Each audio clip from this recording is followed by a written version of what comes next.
Aho neza muri iyi video tugiye kubereka uburyo ukora reset udakoresheje installation media cyangwa se za flash drive. Izi feature ugomba kuzitondera kuko iboneka muri Windows 8, 8.1 na 10 gusa.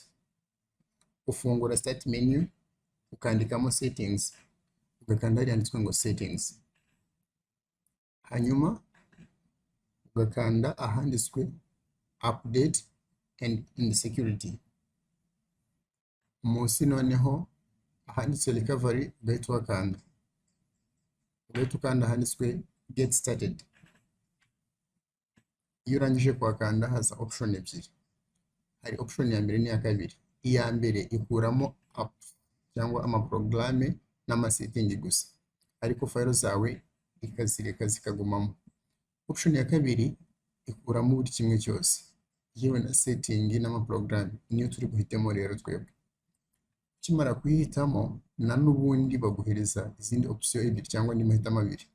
Iya mbere ikuramo amafayilo mu buryo bwihuse, iya kabiri nayo ikuramo amafayilo cyangwa se document zawe ariko igahanagura na drive. Nukuvuga ko ihanagura ibintu byose.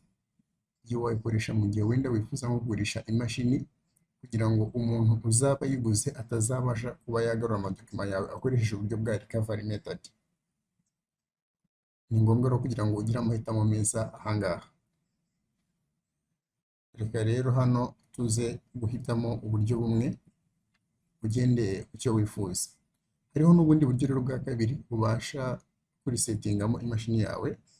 Hariho ukanda power button ugashiftinga ubundi ugakanda restart. Uhita ubona ino screen ugahitamo troubleshoot,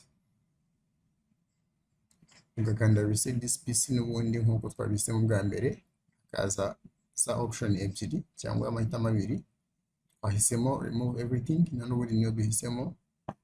Then nyuma yo kurisetting na n'ubundi haza izindi option za kabiri, ugahitamo niba urakuramo ibintu byose cyangwa urakuramo amafayilo gusa.